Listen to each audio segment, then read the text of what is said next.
بسم اللہ الرحمن الرحیم۔ السلام علیکم۔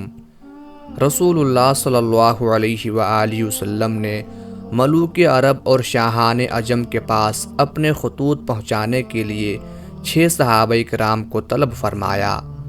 ان میں ایک جناب عبداللہ بن حذافہ سہمی رضی اللہ تعالی عنہ بھی تھے۔ انہیں بادشاہ ایران کسریٰ کے یہاں رسول اللہ صلی اللہ علیہ وآلہ وسلم کا پیغام پہنچانے کے لیے منتخب کیا گیا۔ جناب عبداللہ بن حذافہ رضی اللہ تعالی عنہ نے اپنی اونٹنی کو سواری کے لیے تیار کیا، بیوی بچوں سے رخصت ہوئے اور تنہا اپنی منزل مقصود کا رخ کیا۔ وہ راستے کے نشیب و فراز کو طے کرتے اور سفر تکالیف کو برداشت کرتے ہوئے ایران پہنچے تو درباریوں سے کسریٰ کے ساتھ ملاقات کی خواہش کا اظہار کیا اور ان کو اس خط سے بھی آگاہ کر دیا جسے وہ بادشاہ کے لیے لے کر آئے تھے۔ کسریٰ کو اس کی خبر ہوئی تو اس نے اپنے دربار کی تزئین و آرائش کا حکم دیا اور اپنے تمام بڑے بڑے افسروں کو دربار میں حاضری کی ہدایت کی۔ ساری تیاریاں مکمل ہو گئیں تو اس نے جناب عبداللہ بن حذافہ رضی اللہ تعالی عنہ کو دربار میں طلب کیا۔ اس وقت ان کے جسم پر ہلکا سا کمبل اور معمولی سی عبا تھی اور ان کے حلیہ سے بدوی عربوں کی سادگی کا اظہار ہو رہا تھا، لیکن ان کا سر بہت بڑا اور قد کافی لمبا تھا اور ان کے سینے میں عظمت اسلام اور دل میں عزت اسلام کی آتش جوالہ شعلہ زن تھی۔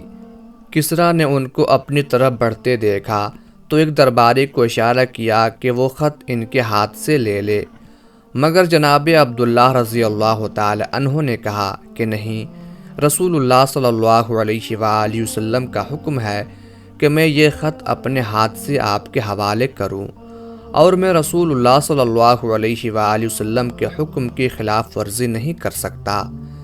کسریٰ نے درباریوں سے کہا کہ چھوڑ دو، اس کو میرے پاس آنے دو۔ جناب عبداللہ رضی اللہ تعالی عنہ نے کسریٰ کے قریب جا کر خط اس کے سپرد کر دیا۔ اس نے اپنے عرب سیکرٹری کو بلایا اور اسے اپنے سامنے خط کھولنے اور اس کو پڑھنے کا حکم دیا۔ اس نے خط کھول کر پڑھنا شروع کیا۔ اللہ رحمان الرحیم کے نام سے، محمد رسول اللہ صلی اللہ علیہ وآلہ وسلم کی طرف سے شاہ ایران کسریٰ کو سلامتی ہو اس پر جو ہدایت کی پیروی کرے۔ خط کا اتنا حصہ سنتے ہی اس کے سینے میں غیظ و غضب کی آگ بھڑک اٹھی، اس کا چہرہ غصے سے سرخ ہو گیا اور گردن کی رگیں تن گئیں، کیونکہ رسول اللہ صلی اللہ علیہ وآلہ وسلم نے خط کا آغاز اپنے نام سے کیا تھا۔ اس نے سیکرٹری کے ہاتھ سے خط جھپٹ لیا اور اس کے مندرجات کو جانے بغیر اسے پرزہ پرزہ کرتے ہوئے چیخ اٹھا، میرا غلام اور مجھے اس طرح خط لکھ رہا ہے۔ پھر اس نے جناب عبداللہ بن حذافہ رضی اللہ تعالی عنہ کو دربار سے نکال باہر کرنے کا حکم دیا۔ چنانچہ وہاں سے نکال دیے گئے۔ جناب عبداللہ رضی اللہ تعالی عنہ دربار سے نکلے تو انہیں کچھ پتہ نہیں تھا کہ اب اللہ تعالیٰ ان کے ساتھ کیا معاملہ کرنے والا ہے، وہ قتل کر دیے جائیں گے یا انہیں آزاد چھوڑ دیا جائے گا۔ لیکن پھر انہوں نے اپنے دل میں کہا، اللہ کی قسم، رسول اللہ صلی اللہ علیہ وآلہ وسلم کا خط پہنچانے کے بعد اب میرا جو بھی حشر ہو، مجھے اس کی قطعی کوئی پرواہ نہیں۔ ادھر جب کسریٰ کا غصہ فرو ہوا تو اس نے جناب عبداللہ رضی اللہ تعالی عنہ کو دوبارہ اپنے سامنے پیش کیے جانے کا حکم دیا، لیکن وہ نہیں ملے۔ اس کے آدمیوں نے بہت تلاش کیا مگر ان کا کوئی سراغ نہ ملا۔ ان لوگوں نے جزیرہ عرب تک جانے والے تمام راستوں کو چھان مارا مگر وہ ان کے ہاتھ سے نکل چکے تھے۔ جب جناب عبداللہ رضی اللہ تعالی عنہ رسول کریم صلی اللہ علیہ وآلہ وسلم کی خدمت میں حاضر ہوئے تو انہوں نے کسریٰ کے ساتھ پیش آنے والے واقعات کی کل روداد آپ صلی اللہ علیہ وآلہ وسلم کے گوشے گزار کر دی اور خط پھاڑنے کے واقعے سے بھی آپ صلی اللہ علیہ وآلہ وسلم کو آگاہ کیا۔ ان کی مکمل روداد سن کر آپ صلی اللہ علیہ وآلہ وسلم نے صرف اتنا فرمایا، اللہ تعالیٰ اس کی سلطنت کو پارا پارا کر دے۔ ادھر کسریٰ نے اپنے یمن کے گورنر بازان کو لکھا کہ اس شخص کے پاس جس نے حجاز میں نبوت کا دعویٰ کیا ہے اپنے 2 قوی اور بہادر آدمیوں کو بھیجو اور انہیں حکم دو کہ اسے پکڑ لائیں اور میرے سامنے پیش کریں۔ حسب حکم بازان نے اپنے 2 بہترین آدمی رسول اللہ صلی اللہ علیہ وآلہ وسلم کی طرف روانہ کیے اور ان دونوں کے ہاتھ آپ صلی اللہ علیہ وآلہ وسلم کو ایک خط بھی بھیجا جس میں اس نے لکھا کہ آپ بلا تاخیر ان کے ساتھ کسریٰ کے سامنے پیش ہونے کے لیے چلے آئیں۔ وہ دونوں پیہم اور تیز رفتاری کے ساتھ مراحل سفر طے کرتے ہوئے طائف پہنچے۔ وہاں ان کی ملاقات قریش کے ایک تجارتی قافلے سے ہوئی۔ ان سے محمد صلی اللہ علیہ وآلہ وسلم کے متعلق دریافت کیا تو معلوم ہوا کہ آپ مدینہ میں ہیں۔ ان دونوں نے مدینہ کا رخ کیا۔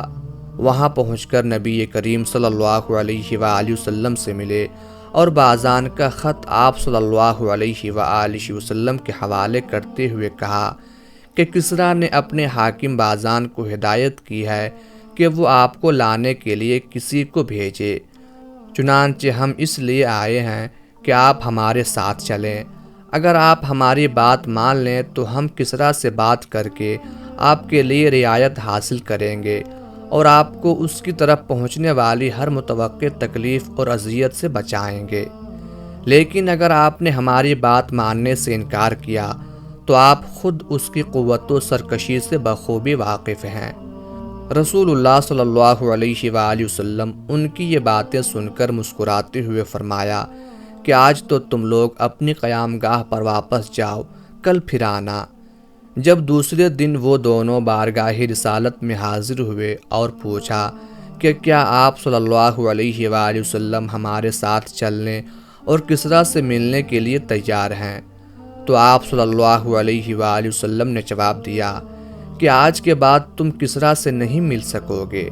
اللہ تعالیٰ نے اس کے بیٹے شرویہ کو فلاں مہینے کی فلاں رات اس کے اوپر مسلط کر کے اسے ہلاک کر دیا ہے۔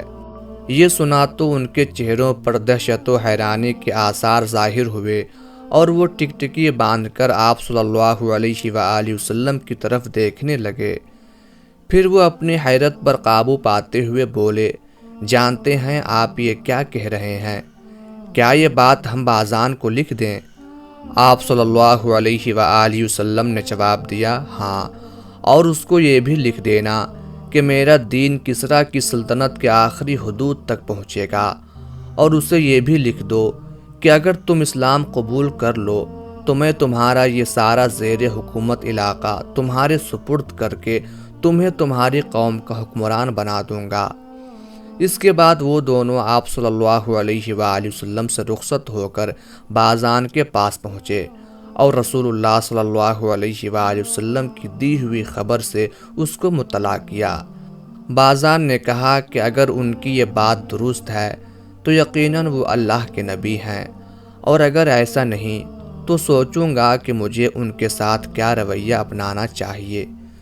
پھر اس کے چند ہی روز بعد شرویہ کا خط بازان کے پاس پہنچا جس میں اس نے لکھا تھا، میں نے کسریٰ کو قتل کر دیا ہے، میں نے اس کو اپنی قوم کے انتقام میں قتل کیا ہے۔ اس نے ہماری قوم کے اشراف کو قتل کرنا، ان کی عورتوں کو کنیز بنانا اور ان کے اموال کو غصب کرنا اپنا شیوا بنا لیا تھا۔ جب میرا یہ خط تمہارے پاس پہنچے تو اپنے پاس موجود تمام لوگوں سے میری اطاعت و فرما برداری کا عہد لے لو۔ بازان نے اس خط کو پڑھتے ہی ایک طرف پھینک کر اپنے دخول اسلام کا اعلان کر دیا، اور اس کے ساتھ ہی یمن میں رہنے والے سارے ایرانیوں نے اسلام قبول کر لیا۔